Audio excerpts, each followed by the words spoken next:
Thank you.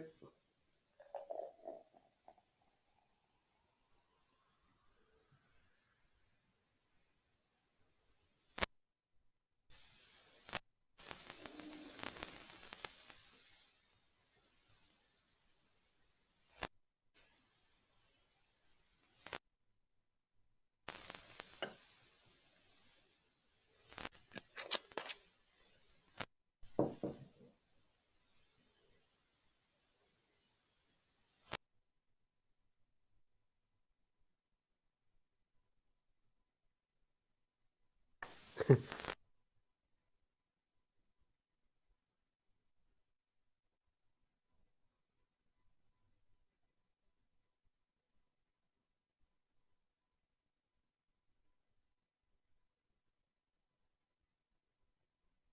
you hear me? I'm hoping you can hear me.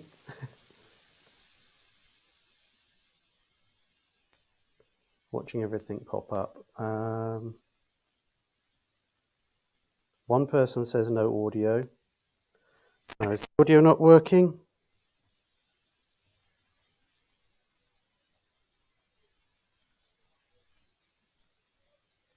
Ah, you can hear now. Cool. Right. Okay. Let me just turn the volume down on here. Right.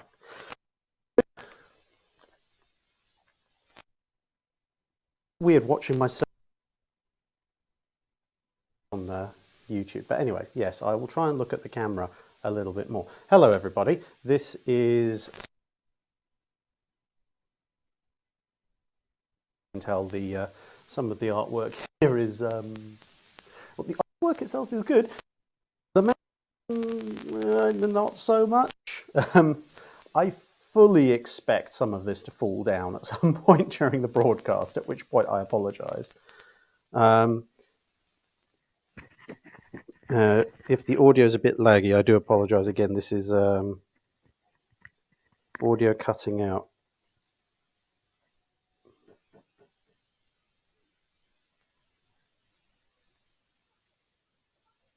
Sound is laggy. I'm trying to use a broadcast mic because my computer so yeah, unfortunately with this lavalier mic in the wireless broadcasting, it's a little bit odd.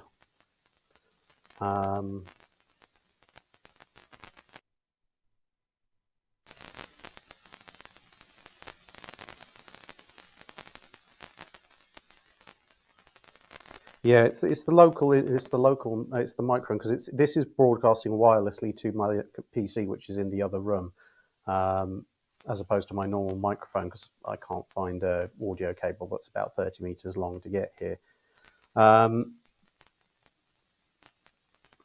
So I will try to keep this up. Yeah, wireless mic. See, I tried to get this to run with, hang on a second. Yeah, I tried to get this to run with my laptop, which I could then plug in directly to. Unfortunately, my laptop is potato, so yeah, that didn't really work out.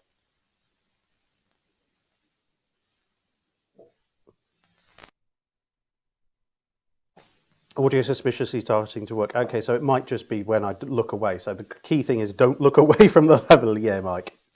That's all right. This is a Iron Brew. This is my reference collection. Well, some of it anyway, for purposes of this. So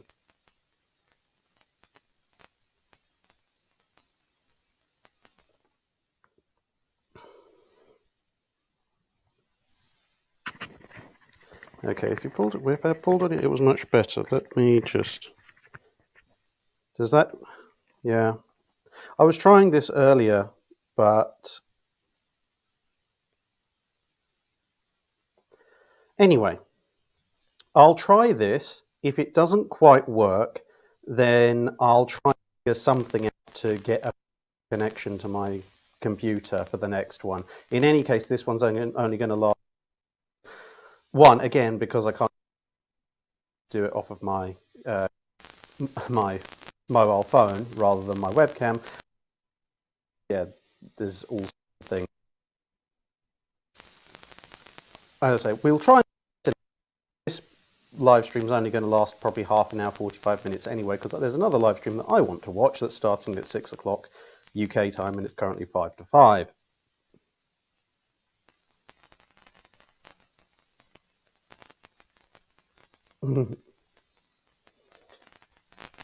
Yeah, headset with mic, there it goes again. Not the greatest, apparently. Audio cut out every few seconds. This is a bit irritating. I thought this was all solved.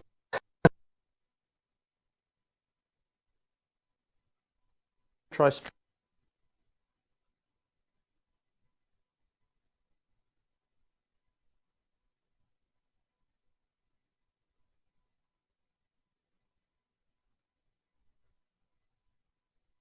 see the questions. Yeah, I don't think the cable's getting pinched. Hang on.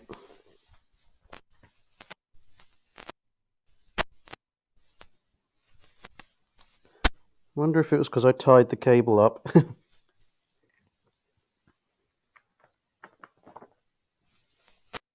Is that?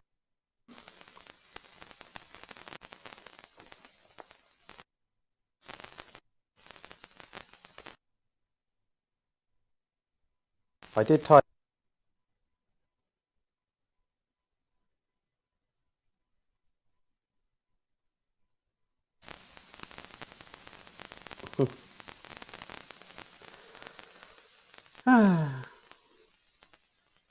Not anymore since you put the jacket back.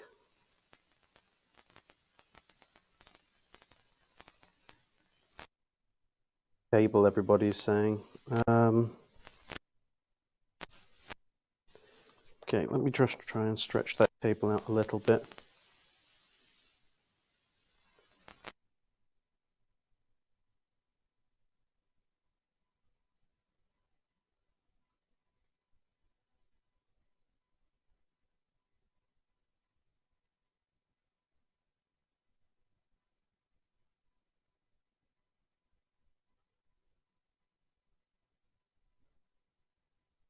Box on the table, okay.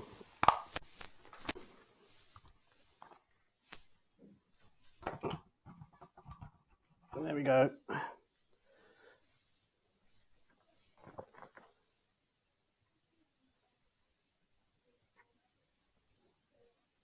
No audio?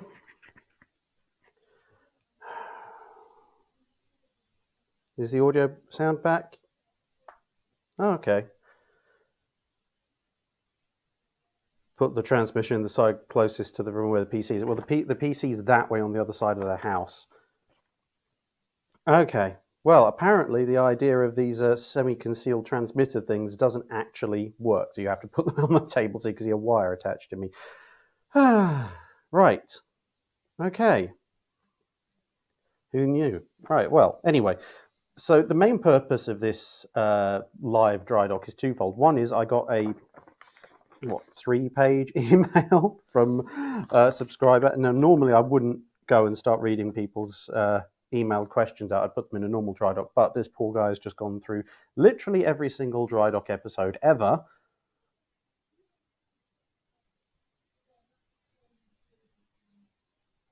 And yeah, so I thought, since he's put all that effort in, I'm not going to be able to type out replies to all of this because it would take forever and a day. So I'll do it via this way. I can take some of your questions and I can sort of give you a bit of a heads up for the live stream that I'm going to be watching at 6 o'clock, which is one I want everyone else to be watching as well. It's definitely worth a look. So I'm going to go through some of the questions from this email. This is from Will Pittenger. And then I'll start taking questions from yourselves. And as I say, next time it'll be a case of get some proper audio. So the first question he asked was Iowa class versus other battleships, because that's never been done before. He references the Drydock episode where I talked about how Tirpitz, why Tirpitz wasn't engaged by Allied battleships steaming up the fjord. And he asks, could the British have arranged for bombers to keep the Germans looking up and not down? This would thus cause the Germans to generate smoke to hide themselves from the bombers, but the smoke would not have any effect on the radar-guided gunfire of the Allied battleships. And was knowledge of how the fjord was defended available to intelligence. So yes, the Allies knew how the fjord was defended. They did a lot of aerial recon in preparation for the various bombing raids they tried, and it wasn't just 617 Squadron. You've got to bear that in mind. 617 Squadron was there at the end, but they tried all sorts of other raids before that, including multiple carrier strikes from various carriers using Barracudas mostly.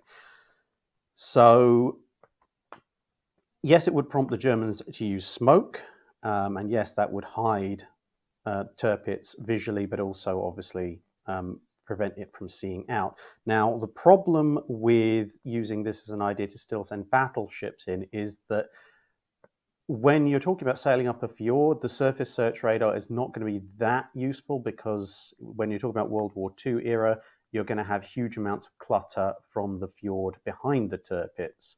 So you're not going to get a really clear return, much if at all. And ironically enough, the one area where you will get a proper return is looking down towards the entrance of the fjord, which is obviously where Tirpitz can point its radar at. And on top of that, ships take a lot longer to move than aircraft. So if you were going to start a bombing raid to keep the Germans distracted, you would end up with having to run bombing consistently for several hours whilst the ships came over the horizon and navigated their way into the fjord, and hope the Germans don't have any shore spotters, which they did, and hope the Luftwaffe fighters they send up don't spot the battleships, which they would. So yeah, unfortunately, it's not really a goer. Now, the next question was, in the case of Yamamoto, in the case of the Yamato, I think that should say, this is for the Battle of Leyte Gulf, Battle of Samar. What if Task Force 74, as Halsey almost created, so that's the detached fast battleships that he was supposed to put but didn't, what if they blocked the exit? There's no point in waiting for the Japanese to reach Tappy 3, or would you prefer a different ambush point? Okay, there's a low-flying aircraft. That's unusual. Where'd that come from? The entrance via the strait through which the center force passed is probably good as an ambush point as any, especially because obviously any task force that Halsey puts together is going to have destroyers in it as escort, and the narrower the approach that you can provide for the enemy, the better, because that means you can shove torpedoes down their throat and there's not a lot they can do because there's not a lot of maneuvering room. Of course, that same does hold true if it ends up being a full-fledged pitched battle. There were quite a few destroyers in the center force, they're Japanese obviously, and they can spam long lances back at you. But if Halsey leaves 3 or 4 fast battleships behind, if he leaves anything like an adequate escort in terms of destroyers, I'm pretty sure they'd be able to handle the Japanese destroyers. There probably would be a lot of explosions on both sides, but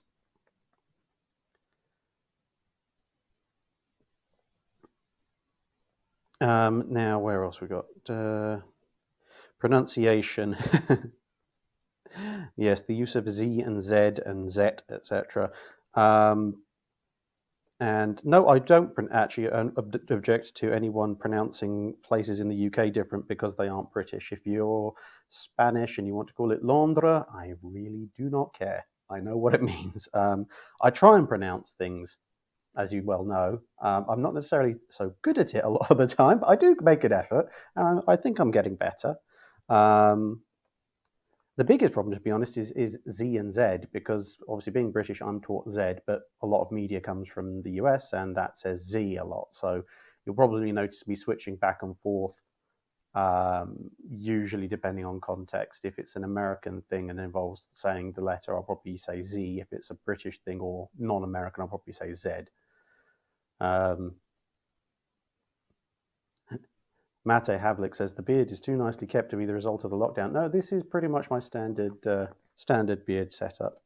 Then, of course, yes, question 4 is basically calling me out again for the flyover states thing. So, yeah, for those of you who missed it, on the damage control video, I made the cardinal error of associating flyover states in the US with people who maybe didn't have quite the same level of mechanical education and expertise. And let's just say that prompted something of a backlash and a little bit of re-education.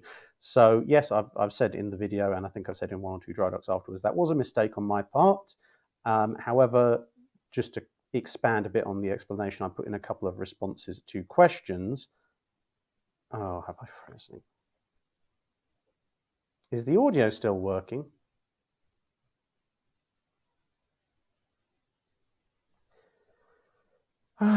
Right, definitely need to get a webcam here. Hang on. This is going to be interesting. Let me see.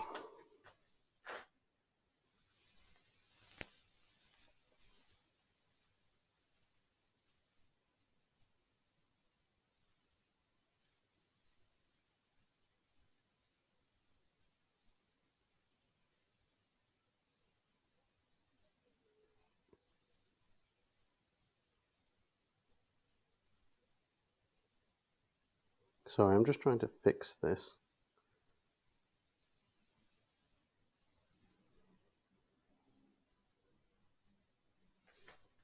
Let me go. I'm just going to walk over back into the rest of the house and try and see if I can fix this stupid webcam thing.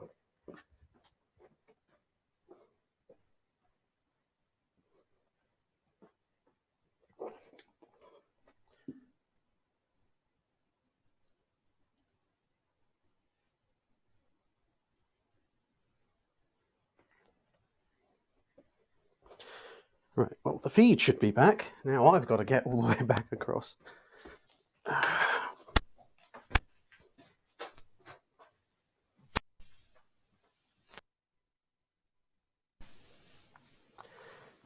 Let's wait for it. Ah, I'm back.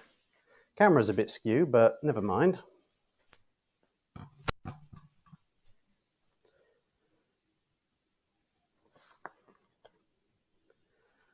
Right, and for some reason the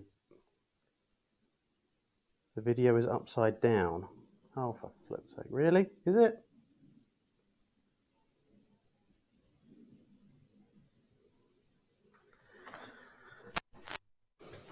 Doing that.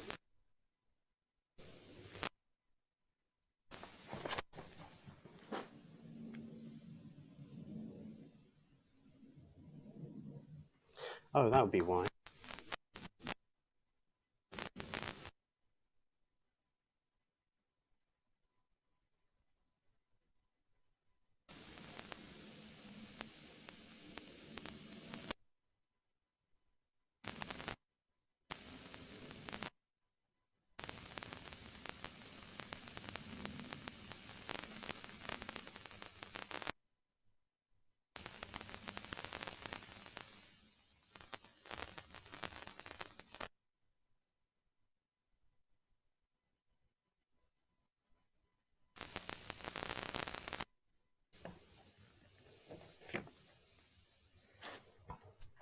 Sorry again. Have to switch off and on again. I opened the wrong client.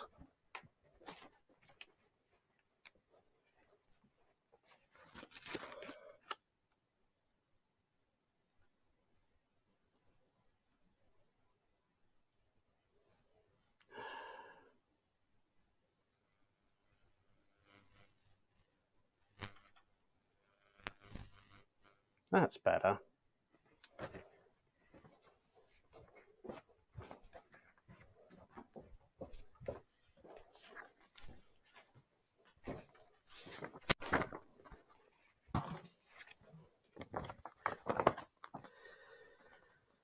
Are we back again? Right, yeah. So, lesson 1. use a proper webcam. Lesson 2, use a proper microphone. So I will try and get this all sorted for you for next time. I do apologize, but if I didn't have a potato laptop, this would have all been much easier. Anyway, as I was saying before I was so rudely interrupted, the thing with the flyover states was basically I was trying to get the gist in the point I was trying to make in that section of the video was that whilst in general the level of mechanical knowledge and expertise amongst Japanese crews was not as advanced as American crews, there would be some parts of America where mechanical knowledge was less prominent, and there would be some parts of Japan where mechanical knowledge was very prominent. And so although you could make a generalization, it would never be true for every single ship, because you might have a Japanese ship that had very good crew. Now, in order to find out kind of which states, should I say, might not have the requisite knowledge, I went and looked up some contemporary news articles, because I thought, well, if you're talking about early 1940s, you're talking about people who've come of age in sort of maybe the late 20s, early 30s, when they're in their teens. So they would have got to their late teens, early 20s by the late 30s and thus entered the war. So in that period, I thought, let's have a look at some various American newspaper articles, and I found 2 or 3 that were bemoaning the lack of industrialization in the central US states. And basically, the gist of a very long newspaper article was that all the mechanization is going on in the coastal cities and in the Great Lakes region, and everyone in the central states is slow and behind, and companies are complaining they're not being able to sell so much in there. So I thought, oh, okay, I guess that's where that's sort of the last bastion of the more rural, less mechanical parts of the country. And really, is it locked up? The video is unstopped. Okay. Okay, well, as I say, this will only be this one time. I will definitely make sure we get better audio video set up for the next time. And yes, okay. Right. So yeah, and I sort of took that newspaper article as read. Turns out not so much. That's what happens when you believe newspapers, I guess, even if they are from 1929.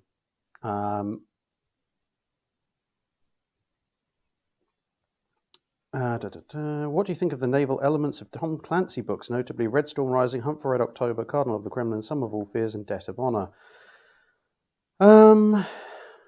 It's Tom Clancy. Red Storm Rising's not too bad. Red Storm Rising is also the only book that he had effectively a co-author working in the background with him on, and even then there are certain aspects of Red Storm Rising that go a little bit over the top. As I say, modern naval technology is not my field of expertise, but generally speaking, shall we say, Tom Clancy's books, when it comes, well, to military in general, but naval especially, are somewhat optimistic on the sort of the pro-NATO side of things, shall we say. And yeah, I'm going to leave it at that. What do you think of the JAG TV series? Never seen it. When did dedicated ships evolve? They come and go. There's various ships that are used purely as command ships for various campaigns, but it's a bit ad hoc. The advent of sort of full-scale command ships that are not just repurposed other warships, you're probably looking at World War II. There's a couple of attempts made, especially around Gallipoli, having headquarters ships and stuff. But again, it is much like a lot of what is used at Gallipoli. It's all a little bit ad hoc. The command ships that were manufactured mostly for the amphibious landings that the US undertook in World War II were kind of the first full-on purpose-built manufactured command ships that they would then roll on into the future.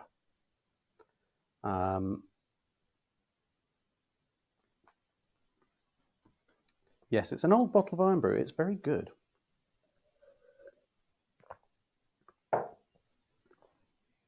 What What do you think of the Horatio Hornblower series of books and later TV movies? I've heard the author arranged for Hornblower to be promoted to past captain sooner than he would be given the seniority of officers at the time.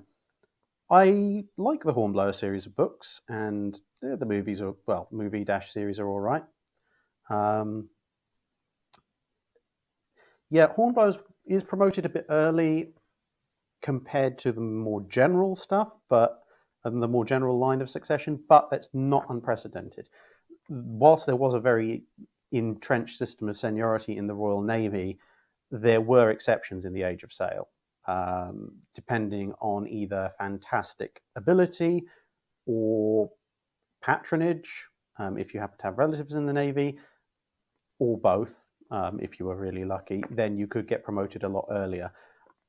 If you look at someone, well, Nelson is the typical example. Nelson gets command of a ship much, much earlier than you'd usually expect him to get if he was just a general, regular officer. And he had the luck of being both a good commander and having relatively powerful patrons higher up in the Royal Navy. So, yeah, it could happen. It's just not common. Why wasn't Mary Rose made a war grave, given the men who died on her? It's that whole thing of where's the divide between archaeology and grave robbing, really, which is not an issue that I am qualified to address. Should HMS Royal Oak be given an Arizona-style memorial over the wreck? Much as I would like it to be, for, well, reasons that will be fairly obvious to those of you who've heard me talk about Royal Oak before, I don't necessarily think it's practical. The Royal Navy does maintain a marker, and they do maintain security there, and to be honest, at Scapa Flow, the chances of anyone trying to go and disturb the wreck are relatively slim, unless they really, really like frostbite, and or being blown out of the water by an angry Royal Navy vessel who spots them. So it is maintained as a memorial of sorts, but to be honest, it's Scapa Flow, it's in the Orkneys, it's difficult to get to these days, let alone any time before, unlike Pearl Harbor, which obviously Hawaii is a relatively popular destination. So I think the expense of putting up an Arizona-style memorial for the handful of people who probably visit it each year outside of the Royal Navy, who obviously have their own ships, it's probably not worth it, to be honest. Would you have court-martialed Beatty or one of his staff officers? What about Halsey or John F. Kennedy? What about those responsible for the Mark 14 torpedo and Iowa gun debacles? If so, what would be the charges? The Iowa gun debacle, probably not. That was a lack of communication rather than anything actively malicious, and at the end of the day, they did manage to fix their problems, well, in time for the Iowas to be put into service. So I guess that's enough of a punishment. Halsey, I wouldn't necessarily say I'd court-martial Halsey with the way things went as in reality. Some of the errors he made could have resulted in disasters that I think would definitely have seen him up on court-martial charges. Like, say, for example, the Japanese actually recognize they're facing escort carriers, not fleet carriers, load HE, and blow their way through TAPI 3 and head into the invasion force. If that had happened, he'd almost certainly be up on some kind of charge. But it didn't happen, so he'd probably be an edge case, but I think given the way things actually went down in reality, no, nothing went disastrously wrong enough for him to be brought up on charges. John F. Kennedy, well, he was in charge of a PT boat and he did his level best to help his men afterwards, so no. Those responsible for the Mark 14 torpedo, I don't think I'd even necessarily have given them the benefit of a court-martial. I probably would have just keel-hauled them down the longest battleship moving at the highest speed I could possibly find and deny all knowledge of what happened to them. But if I had to be going through the military system of justice, then yes, definitely those responsible for the Mark 14 torpedo debacle should have been court-martialed. Court-martial Beatty or one of his staff officers. Now, that's an interesting one. I think yes, I mean, the Mark 14 torpedo people, what would have been the charges? What wouldn't have been the charges? You could even get to aiding and abetting the enemy with the way they were intransigent. With BT is more difficult. He performed his job poorly. For his performance at Jutland, I think I definitely would have at least brought him up on charges, even if they may or may not have stuck. Yeah. What would I have charged him with? Probably endanger, something along the lines of endangerment of the fleet. That was his primary failing. The ammunition practices resulting in the destruction of Indefatigable, Queen Mary, and Invincible are another matter. They're more a systematic failing, not something you could necessarily pin on purely on BT, although it does bear a large degree of responsibility. But his role as commander of the battlecruiser fleet was to find the enemy and communicate that to Jellicoe so Jellicoe could bring the Grand Fleet in. He failed to do that. The fact that Jellicoe basically managed to calculate exactly what Scheer was doing based on absolutely minimal information and deploy the largest fleet of battleships the world had ever seen in under 60 seconds basically is more of a credit to how powerful an intellect Jellicoe had than anything Beatty was responsible for. And if Jellicoe had guessed wrong, then Beatty almost certainly would have been up on charges, as it was with Jutland being as it was. He wasn't, but yeah, personally, I think I would bring him up on charges of endangerment of the fleet through basically failing to do his duty as a communicate.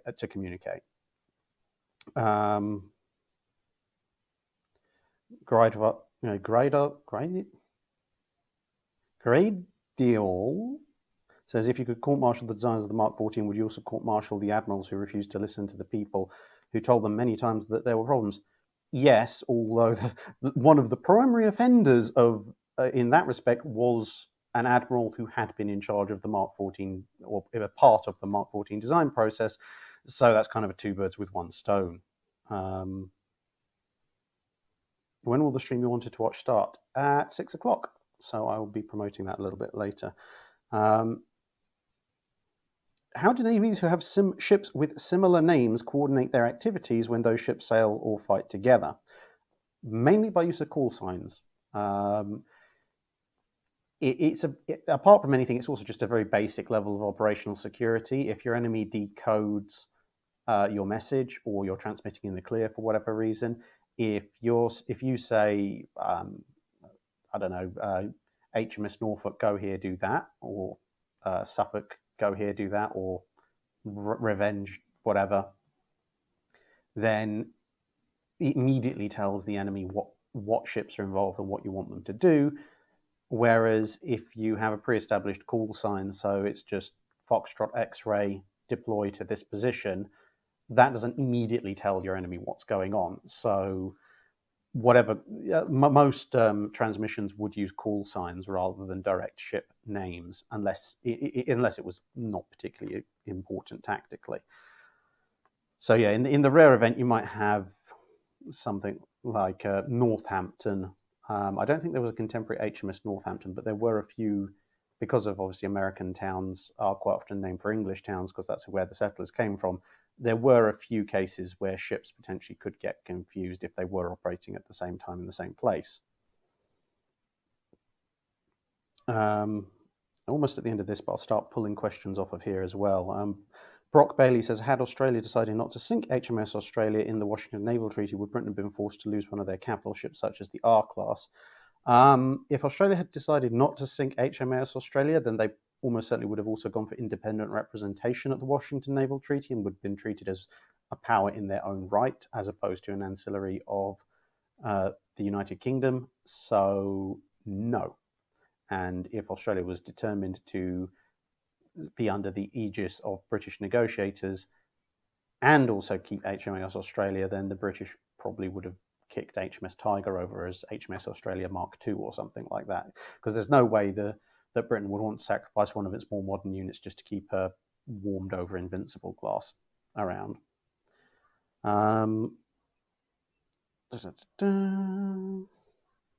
If the Nimitz-class carriers are retired with life left in the ships, do you think the Royal Navy would like one or more to be transferred to them, with the understanding the US gets them back if a museum deal can be made? Probably not, and that's not necessarily a knock on the Nimitzes themselves, but the fact is at the moment the Royal Navy has relatively low amounts of manpower. One of the key features of the Queen Elizabeth and Prince of Wales is the sheer amount of automation that's in the ships, and that automation allows them to get by with a lot fewer people. Now, a Nimitz is much, much bigger and also lacks that automation, so the crew requirements are massive. I don't think you could, if I remember the figures correctly, because again, modern ships are not my general field of expertise, but I don't think that even the combined crews of Queen Elizabeth and Prince of Wales could probably fully crew a single Nimitz. So yeah, just on the manpower needs alone, I think probably not. With battleship guns, could crews vary the number of propellant bags that they add? Yes, they could. There were overcharges, reduced charges, service charges, practice charges. It's one of the reasons why charges came in multiple bags. The other reason being that if you put all the charges together on one massive bag, chances are you probably couldn't actually move it around very easily, but nevertheless. When did ships' construction switch from inclined slipways to dry docks? It hasn't. There are still ships built on slipways of various kinds.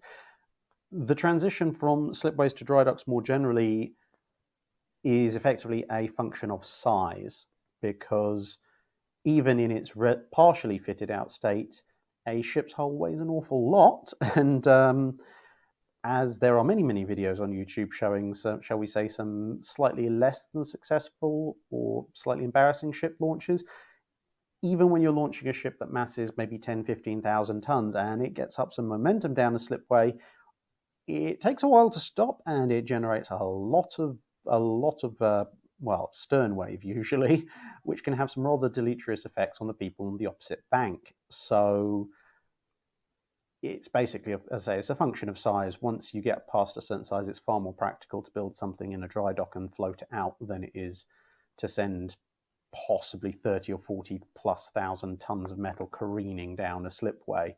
Obviously, there are exceptions to this. Bismarck, for example, launched on a slipway, but it really depends on where your slipway is pointed. If your slipway is pointed out to sea and you can keep that path clear, then sure, go for it. That is quite fun. But if, as many shipyards were, and to an extent still are, they're built either next to rivers or fairly congested harbours, probably not such a good idea. Although I would pay good money to see to see somebody try and launch a Ford-class carrier down a slipway. That would be quite hilarious. You could open a betting pool as to just exactly how far away it's going to end up before it stops. Almost there, right? So, of the various ship classes that never left the drawing board, which were the most complete? Probably one of the Washington cherry trees, Amagi Tosa, or the Lexingtons, or even USS Washington, to be honest, the Colorado class. Those were ships that were seriously on their way to being complete before they were hauled in for conversion. Changed for conversion. So also, I've seen images of spent shell cartridges piling up on decks for World War II and modern ships. Are there means to dump them overboard? And how would a crew of, say, a Bofors gun deal with it? Yes, in theory, there are ejection mechanisms, and yes, in theory, you can chuck them overboard. However, the one nowadays, especially, you want the brass back if there's cartridges everywhere. Recycling and environmental impact and all that. Plus, it's always useful to reuse. Although you could chuck them overboard, because especially when you talk about battleship guns, those kind of casings rolling around are probably a little bit of a danger to the rest of the ship. One, when they're ejected, they are very, very, very hot, so nobody's going to be touching them anytime soon. And two, when there's cartridges flying everywhere, you're already in the middle of battle, and having people running around unnecessarily in the open when there might be strafing runs, bombs, torpedoes, and battleship shells come hailing in, probably not such a good idea. Best to leave them just rolling around to deal with them afterwards. And assuming it's all nice and calm afterwards, you can always just, let's say, collect the brass and reuse it. If you absolutely want to, just chuck it overboard, but whatever. Regarding the bow of the Iowa class, what about flaring it out above the waterline to either side and somewhat forward to deflect the waves away from the deck? In theory, possible. Might reduce the wetness somewhat. However, it's fundamentally a design issue around the fact that the Iowa's bow is very long and very thin, therefore doesn't have an awful lot of buoyancy relative to its mass, and is at one end of a very, very long lever compared to where the center of gravity of the Iowa is. So you're probably actually going to do more damage to the bow through shock than anything else.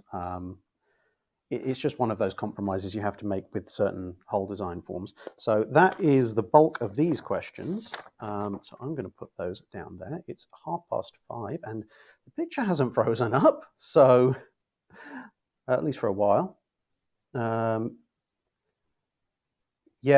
these live streams are available. All the live streams I do are available on the channel somewhere. I do make them available afterwards, so don't worry. Just because the live stream is over doesn't mean you're not going to get the information. So let's have a look at some questions.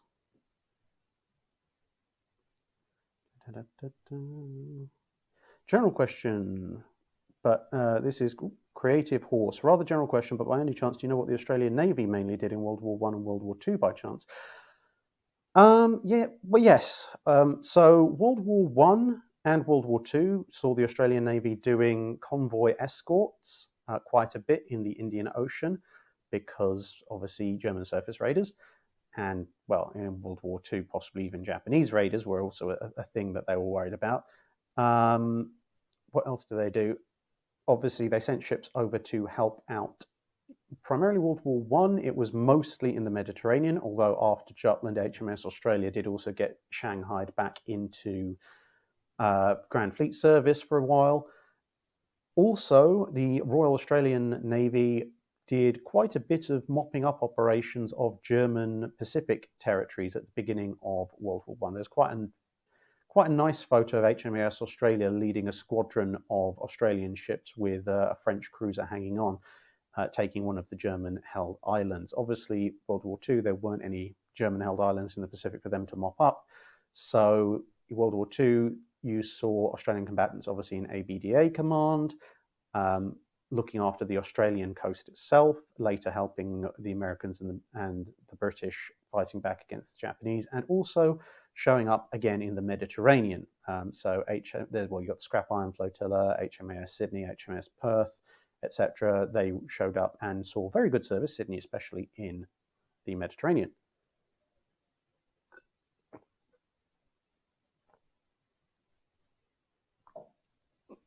Now, I apologize. The other thing is, with having all stream on the tablet, scrolling through the chat is much harder than it is when I'm doing it on my PC. So as stuff streams, I'm just having to pick random questions. Tuning 3434, how were the semi-encased guns loaded in destroyers and older cruisers?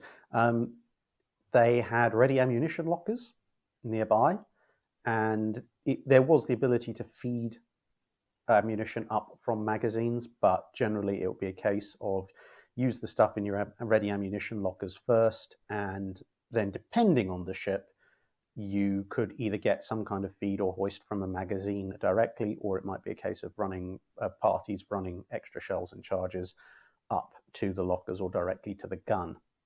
But those kind of mounts are so ubiquitous. You could be talking 1870s, you could be talking 1940s, and everything in between. So, yeah, I mean, it's like the arrangements for the tertiary battery of a pre-dreadnought are basically going to be, yeah, there's your ammunition locker, have fun with that, and send some unlucky sod running down 6 decks to find some more when you run out. Whereas if you're talking about a Fletcher-class destroyer, yeah, you'd have some ready ammunition, but you'd also have an ability to directly feed out of the magazines. There seems to be a lot of Australians here. I don't know what's going on. Brock Bailey, was Australia better off sinking HMS Australia, replacing her with heavy cruisers, or would the early Pacific theatre have gone more in favour of ABDA with a battle cruiser at their disposal? ABDA would have gone better if they'd had a battle cruiser. If it had been HMAS Australia, I think they were probably better off with the couple of counties they actually got. If they'd had an HMAS Australia 2, again, maybe if they'd subordinated Tiger to that purpose in the 1930s, a refit Tiger might have been a bit more useful than a county, certainly. But yeah, HMS Australia as it was, short of some ridiculously expensive modernization, which I don't think they could ever have sprung for, I don't think it would be worth much in World War II. Michael Mitchell Oates asks, have you given submarines a try yet on the World of Warships public test server? Quite the controversy raging over them already. No, I haven't, as my time recently has been quite taken up by preparing to record the Mammoth Drydock that will obviously be up this coming Sunday in a week's time. Plus also trying to prepare about an hour's worth on the life and times of Admiral Horatio Nelson, which is this Wednesday's video. Because yeah, try telling Nelson's life story in an hour or less. Look at how much you have to cut out for that. Plus, there's a couple of long-term scripts I'm working on and trying to keep up with emails.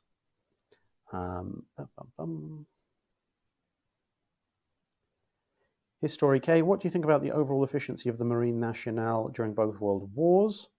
The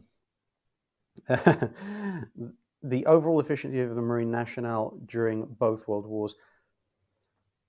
Obviously, in the Second World War, they kind of got their game cut a bit short by the whole surrendering part, which is a bit annoying.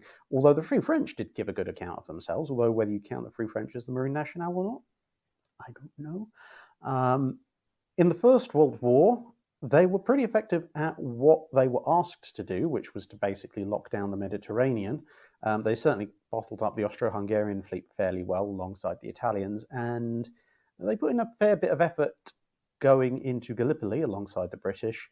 Yeah, no one's pre-dreadnoughts were really suited for that particular activity, and they did lose quite a few, but that was more a case of, well, taking pre-dreadnoughts into the teeth of defences that you've just given the Ottomans 6 months to a year to shore up after your initial bombardment. So, yeah, good one there, Allies. Kex Jackson, that's a good one. If the Norwegian resistance had been able to capture the Tirpitz and sail it to the UK, what would have happened to the ship? Would it just be examined and scrapped, or would the Norwegians be allowed to keep the ship? Frankly, if the Norwegian resistance could come up with enough members in Tromsø to secretly board, capture, operate the Tirpitz, sail it away from the German defences, survive the Luftwaffe attacks, and get it to Britain, I think they frankly deserve to keep the blasted thing. Obviously the Allies would have poured over it to see what its radar systems were like and such. But I mean, yeah, as I say, if you've got a crew that are able to pull off that kind of heist, let them keep the damn ship and send them back onto Arctic convoy duty, because that would be hilarious. Buy yourself more homebrew. I will. This is the original stuff, by the way. There was some kind of sugar-related law that was passed a few years ago that forced Ironbrew to change their formula, so the new formula doesn't taste quite as good. And so they came out with this stuff, which is technically a limited edition, and as a limited special edition allows them to brew it to the original 1901 formula, which is very nice.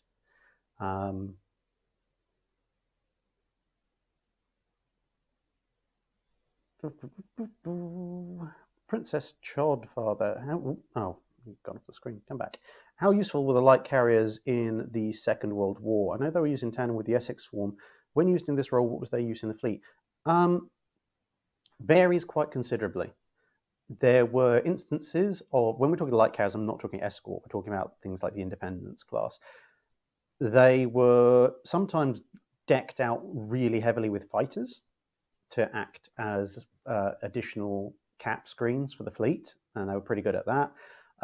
In numbers, they could be used for supporting forces where you either couldn't justify or didn't have the numbers to deploy fleet carriers. Obviously, not having the fleet carriers to deploy became less and less of an issue as the war went on, but nevertheless. And they're also useful just to supplement numbers, because you could have a few fleet carriers with a small group of light carriers alongside them, and that would allow you to deploy a fairly large strike group, whilst at the same time allowing you to send your fleet carriers in other units to fulfill other tasks. So, for example, when you look at the strike force that went after Yamato, there's a couple of light carriers in there who are sending their squadrons up as well. Dave Collier, hey Drac, love the picture of HMS Thunderchild. Yes. Oh, have I frozen up again? I've frozen up again, haven't I? Hang on.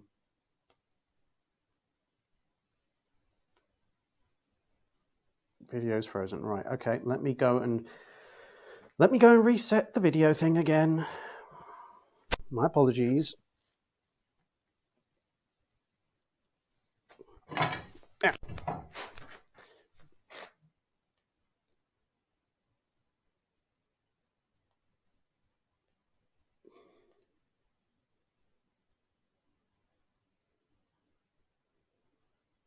I knew it was too good to last.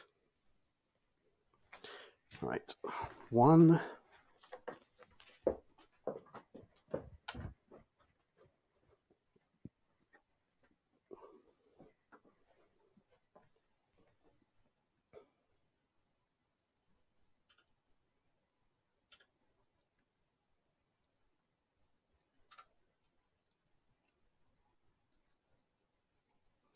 Come on. No.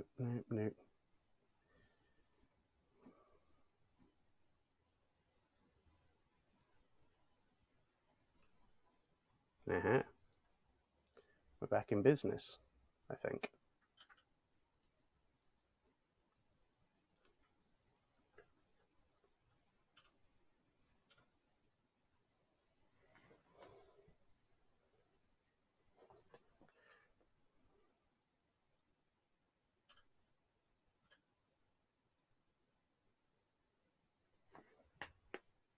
Okay, back we go. And I'm very conscious of the fact we only have about 15 minutes or so before it's time to get back to... Right, there we go. Are we back in business? Yes, hello, there I am. Right. Definitely changing this setup for the next live stream. Right. So let's get through these questions quickly then. Schleppy42, Fuso versus R-Class versus New York, era of your choice. Also, any thoughts on personification of warships like the Incanti collection or Azure Lane? I'm not touching that second part with a 10-foot pole. And have I frozen again?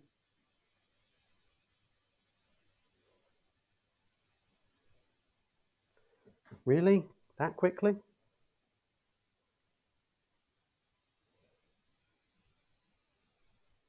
Okay. No? Maybe.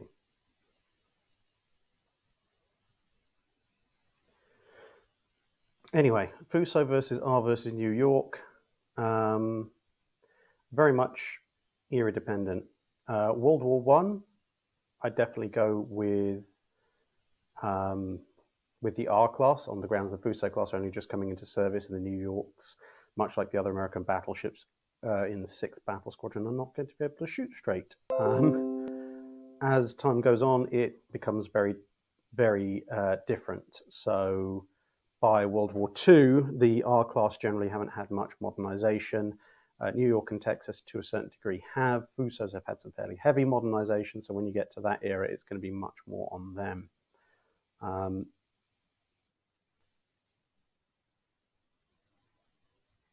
Emerald Leafeon. I really liked your Warhammer 40k ship review. Would you be willing to do other fictional ship reviews like Halo Warships or Mass Effect? I've got my hands full doing real warships, to be honest, at the moment. Picture frozen again. Yeah. I don't know why it's juddering so much either. I know we're running short on time. Let me just go back and check the PC again. It may be that the PC's memory is running out of memory.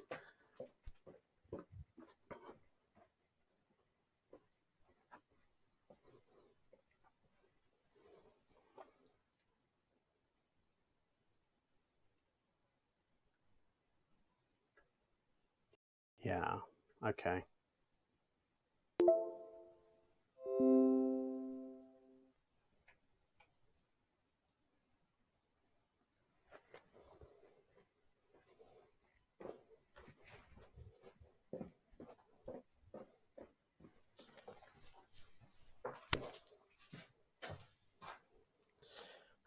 Okay, that's broken.